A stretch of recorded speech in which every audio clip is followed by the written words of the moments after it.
'09. Just remember what your first impressions were of him and his coaching style and what he sort of brought to that run that you guys got in there those next 2 years. Yeah, I mean, there's a lot to say about KG.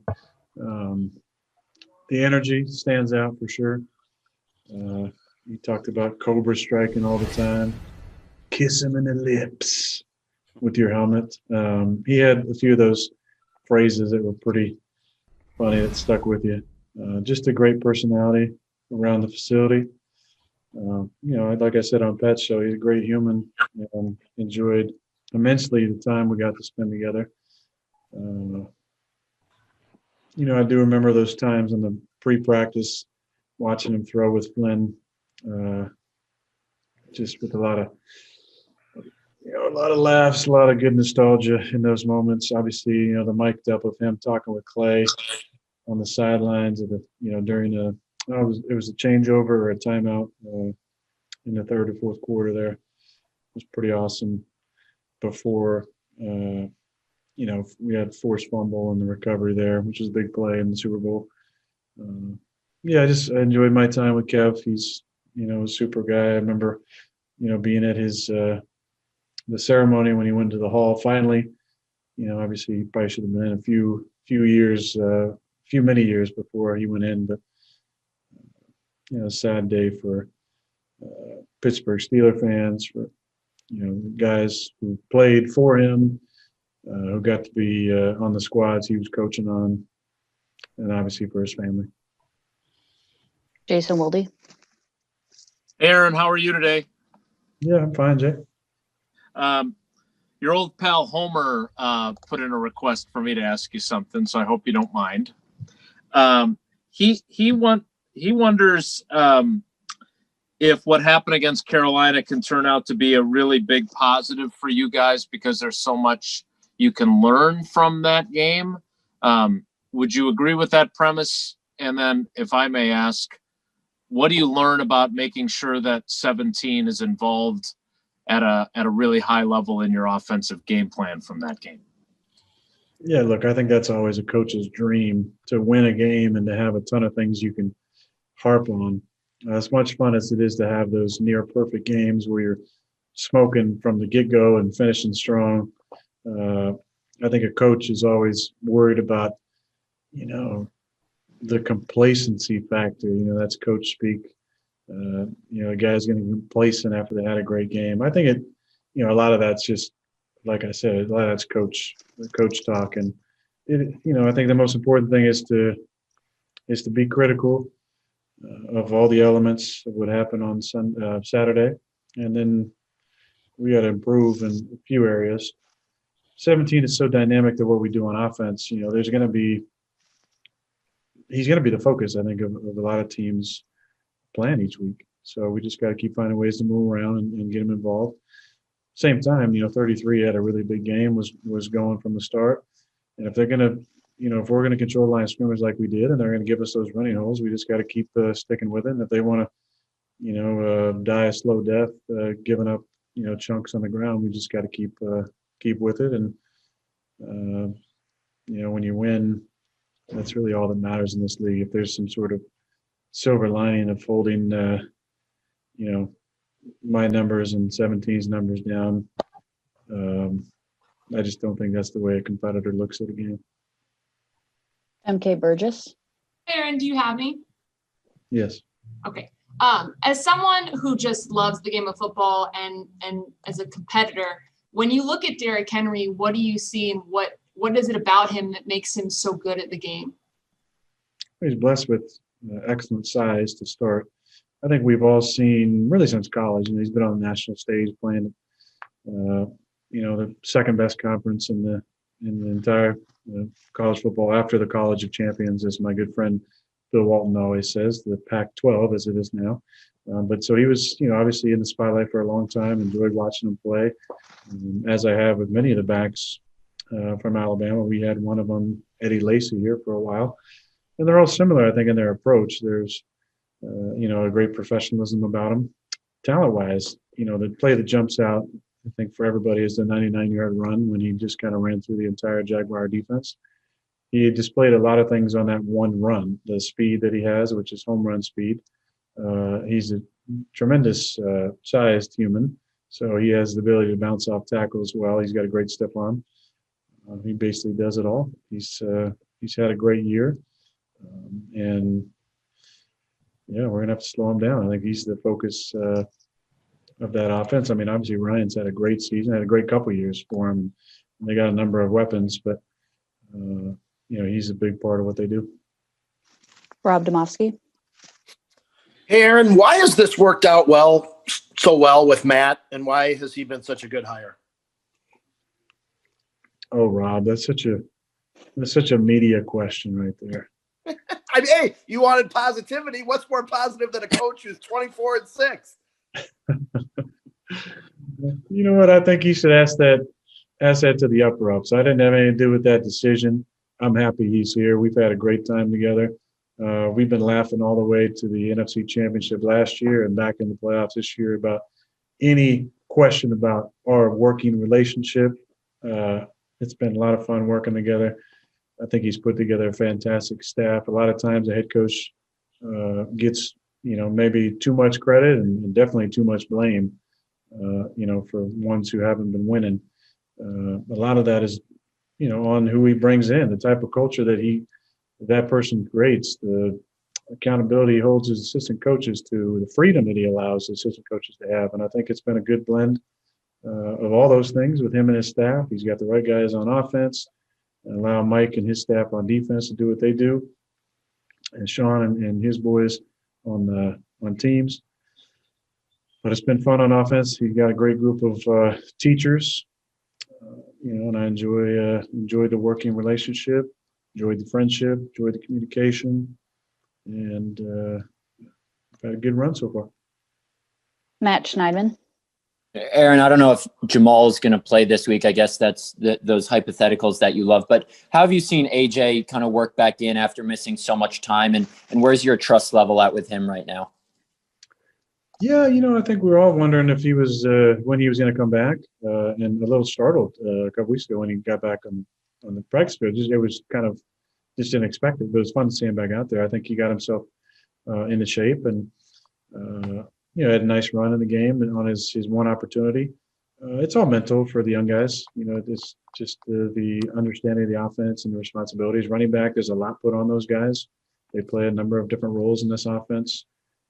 Getting the ball, lead blocking sometimes, pass protection, route running. I think he's done a nice job. I like, obviously, I'm a big Jamal Williams fan, not just his play, but his energy and the person that he is.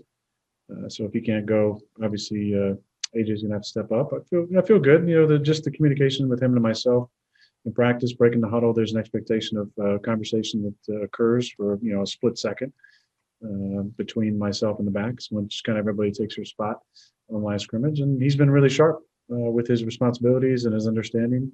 So I feel good about him being back there, however many plays it might be. Mark Daniels. Hey, Aaron, I know the Carolina corrections are already over and done with and everything, but can you kind of take me through the corrective process, why you guys are able to apply that, haven't lost back-to-back, rarely two, even as you called it, stinky second halves in a row with this team? Why is that? Well, as hard as it is to be great every single week, when the expectations are so high and the preparation is what it is, I think it's kind of hard to suck back-to-back weeks as well. So we just haven't really done that over the last, good bit. A lot of it is the way that we prepare, the way we correct. I think self-scouting is such an important part of the process.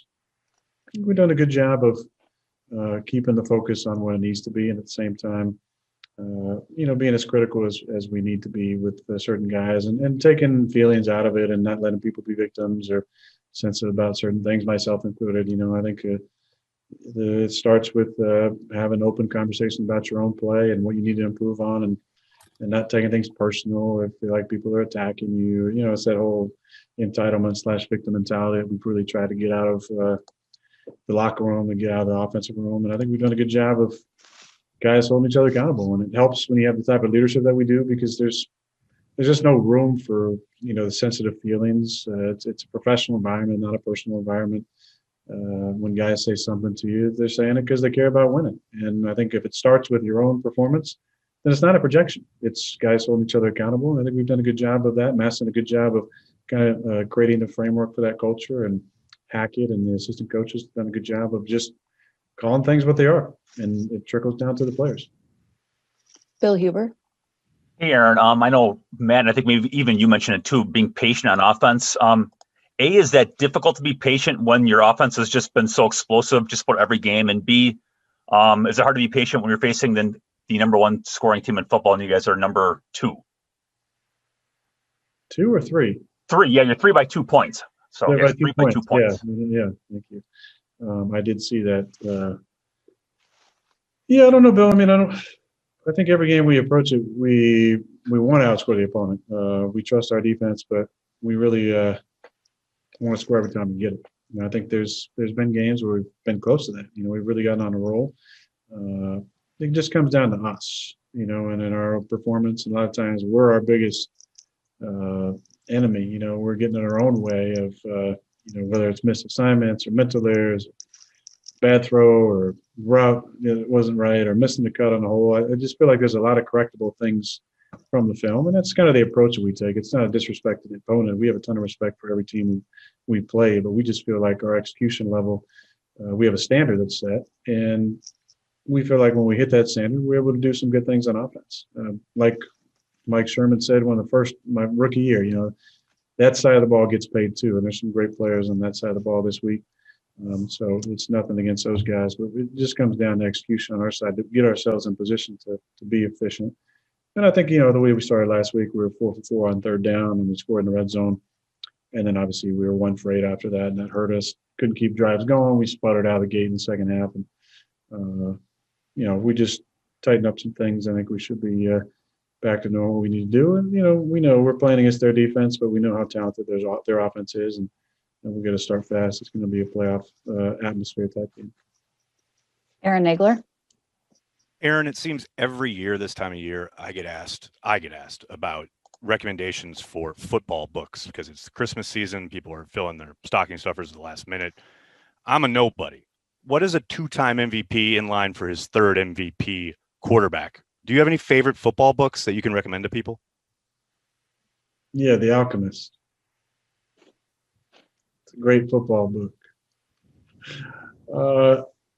I read The Art and Magic of Quarterbacking, which was a book that Joe Montana co-wrote. And I got this back in maybe 95-ish. And I remember being so pumped because I was a big Joe fan and reading stories in there about Bill Walsh and the West Coast offense.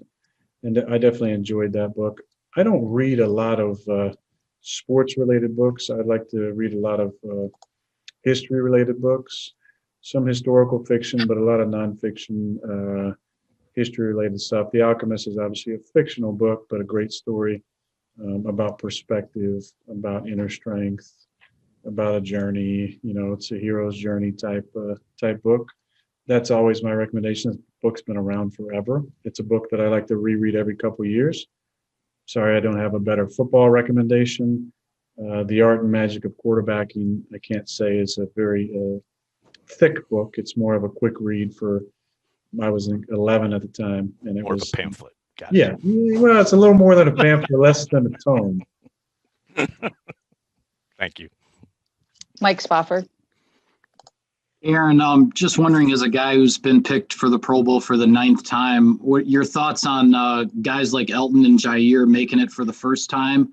And not to get greedy when you get 7 on the list, but any personal disappointment for guys like Corey and Bobby who seem to be deserving? Yeah, I think Mike more than seemed to be deserving. Probably should have been on there. I didn't see who was the tight ends that were picked. Hawkinstein, I believe. And Evan Ingram from the Giants. Yeah. Both really good players. But I believe that Bobby's right up there at tight end touchdowns. Yeah, with Kelsey, Kelsey's had an amazing season, but he's on the other side. So, I was surprised about Elton, and I said this on Pat, or I said this, I don't know if I said on Pat or not, but most times guys don't get in when they deserve to get in. They get in maybe a year after they deserve to get in. But what Elton's done is definitely Pro Bowl worthy. He's had a really good season. Corey has been amazing, and I know you've been hurt the last 3 weeks. For guys like that, I think one thing that gets lost, and in the NBA, this is a big part of it with the all NBA teams, but, I think the Pro Bowl a lot of times can turn into a popularity contest at certain positions. And it can potentially hurt salary negotiations. So that I feel bad for guys like Corey in their contract year when he's had such a fantastic season. I hope it doesn't affect that. But I am proud to be selected again. If there were to be a game, and in the unlikely event we wouldn't be playing, I'm not sure that I would end up going, but I do feel honored to be back picked on the squad. I'm really, really proud of Aaron Jones, getting in for the first time. There's something special about the first time. I remember my first time game wasn't even in Hawaii. It was, in Miami. We stayed in Fort Lauderdale and had a blast. Clay was down there, brought some friends down there. We had so much fun. There was a lot of fun around that, but something special about the first time. Elton's first time, Jair's first time. He's had a fantastic year. Z getting in outright, not being an alternate, was awesome for him. David, obviously, has been so fantastic for us. So really happy for those guys. And, Bobby should be in. Corey had a fantastic year as well. Tim Van Born. Aaron, I wanted to follow up on your comment earlier. You said it comes down to us. We often hear that from you guys, something like that. Obviously, team sports it's not golf, though. There is an opponent against you. How do you process kind of the resistance that you're going against while still saying it comes down to us and what you can control? Yeah, I mean, that's probably one too many cliches for a sentence for me that I like. So, Tim, I think what I'm basically trying to say is that I think an important part of the preparation and the closure from the previous week, the debrief part of it, is being very critical of your performance. I think it's been a big part of our success, being able to identify what didn't go right, leaving latitude for a defensive player who's getting paid to make plays, and you expect them to make some plays.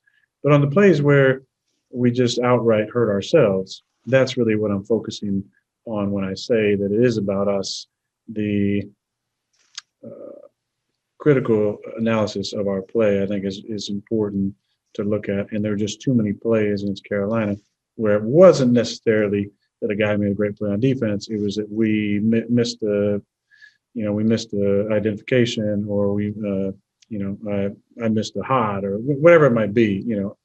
I think that's really more what I'm talking about. I think there's a fine line between being overly critical and being realistic, and I think we walk that pretty well.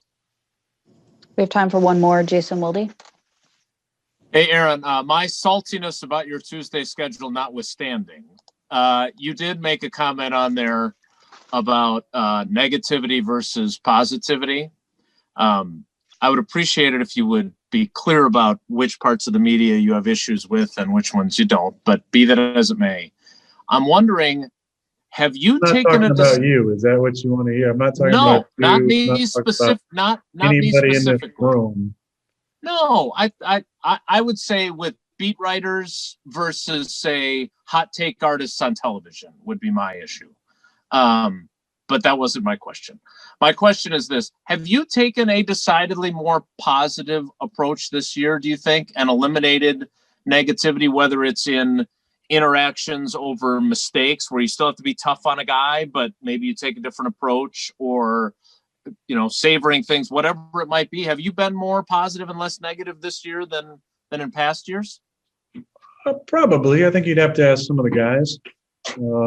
But I'm just, I think, happier in general. So life has a different glow to it for me. And so I think naturally it makes you a little happier, a little kinder. To reframe what I was saying, you all in this room have a job to do, and I respect it. I appreciate it. I understand it. I don't take offense to anything that's written, and I don't necessarily need the cortisol boost if there's, good things said about me. I'm more talking about, I think, a shift in general where there's so much impetus put on a title for an article or a snippet of a TV show to garner attention. I just think that some of the integrity in the journalism gets taken out of there. And I think anybody in here who has that journalistic integrity and got into the business to tell stories and tell them the right way and use the truth probably sides somewhere close to Sure. some of the things I'm saying. And I just think it's important to remind people that it's okay to be positive and spread love and tell good stories. And I think what Pat said was interesting about how that is a little bit harder sometimes. It's easier to maybe rip somebody or take a stance that's so, out there that's going to garner attention.